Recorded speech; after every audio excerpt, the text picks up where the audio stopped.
Saya Desi Salviani, Anda sedang menyaksikan News Update Warta Kota. Presiden Prabowo Subianto mewanti-wanti para menterinya di Kabinet Merah Putih bahwa tidak ada pejabat yang kebal dari sanksi. Dalam sidang Kabinet Paripurna Perdana, Prabowo memberikan kewenangan kepada menterinya untuk mencopot pejabat yang dianggap menghambat kinerja atau malah bikin susah. Prabowo juga meminta agar para menteri bersikap lebih berani dalam menjalankan tugas mereka. Dia menggarisbawahi pentingnya memberikan pelayanan terbaik kepada rakyat tanpa ragu-ragu.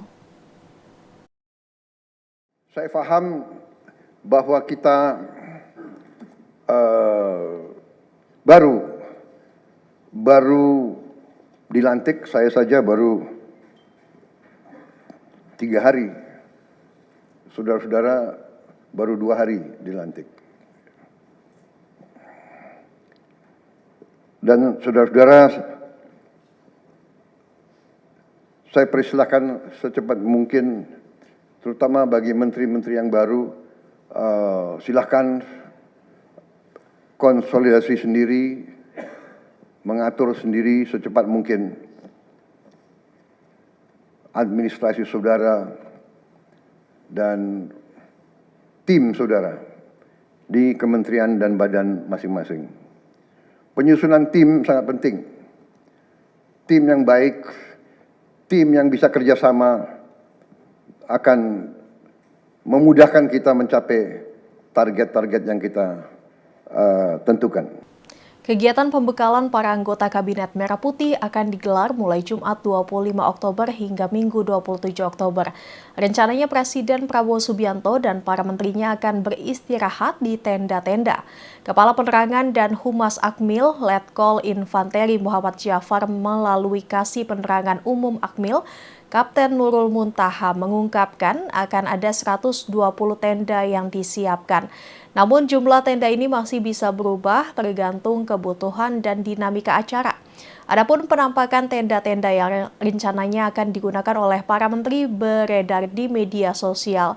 Bukan tenda seperti barak tentara pada umumnya, melainkan tenda glamping. Dalam video tersebut terlihat tenda dilengkapi sejumlah fasilitas seperti meja, kursi, televisi, kasur, hingga AC. Tenda-tenda tersebut didirikan di area Borobudur International Golf and Country Club. Pihak Akmil juga memastikan kebersihan dan pengelolaan area yang akan digunakan jelang kedatangan para menteri kabinet. Selama acara pembekalan berlangsung, Kebun Raya Gunung Tidar akan ditutup sementara pada 22 hingga 27 Oktober. Penutupan dilakukan demi mendukung pengamanan kegiatan pembekalan Menteri Prabowo. Untuk diketahui, Kebun Raya Gunung Tidar terhubung langsung dengan Kompleks Akmil.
Guru Supriyani menjalani sidang perdana kasus kekerasan siswa di Pengadilan Negeri Andolo, Kabupaten Konawe Selatan, Sulawesi Tenggara pada Kamis 24 Oktober. Guru honorer SDN 4 Baito tersebut nampak mengenakan jilbab hitam dan baju putih saat masuk ke ruang sidang. Ia didampingi kuasa hukumnya dari Lembaga Bantuan Hukum atau LBH HAMI. Pelimpahan berkas dari Kejari Konawe Selatan ke Pengadilan Negeri Andolo telah memenuhi syarat formil dan material. Meski berstatus tersangka, penahanan Supriyani ditangguhkan karena masih memiliki anak balita. Proses hukum terhadap Supriyani terus berjalan hingga keluar putusan pengadilan. Kajari Konsel Ujang Sutisna meminta masyarakat untuk mengawal kasus ini. Sementara itu, PGRI Konawe Selatan meminta guru Supriyani segera dibebaskan karena tak melakukan pemukulan ke siswa. Mereka menggelar aksi solidaritas di luar gedung Pengadilan Negeri Andolo. Dengan adanya aksi solidaritas ini, mereka berharap tak ada lagi kasus kriminalisasi terhadap guru. Ratusan personel Polres Konawe Selatan diterjunkan untuk mengamankan jalannya sidang yang dimulai pukul 10. Para petugas keamanan bersiaga di sekitar Pengadilan Negeri Andolo mulai pukul 8 pagi.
Baru-baru ini viral di media sosial seorang pria bertopi mengadang bus Transjakarta sembari membawa benda diduga senjata tajam atau sajam di kawasan Sarinah, Jakarta Pusat.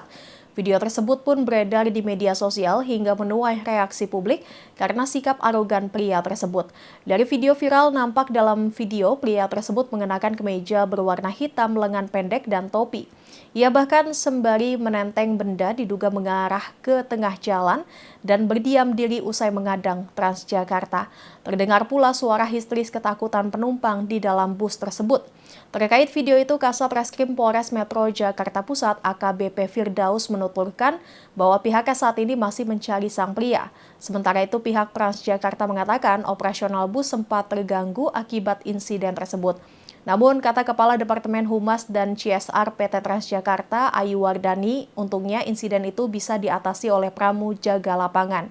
Ayu membenarkan adanya pria bertopi mengadang bus Transjakarta terjadi pada Selasa kemarin. Kata Ayu, terduga pelaku juga sudah diserahkan ke Polsek Gambir.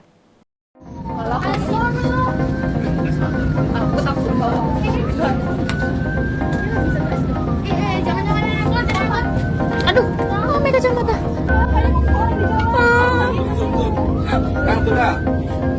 Aku yang takut anjir.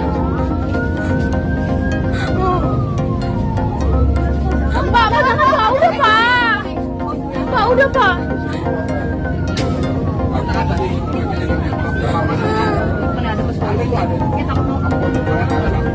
Itu orang gila. Pak, angkat itu.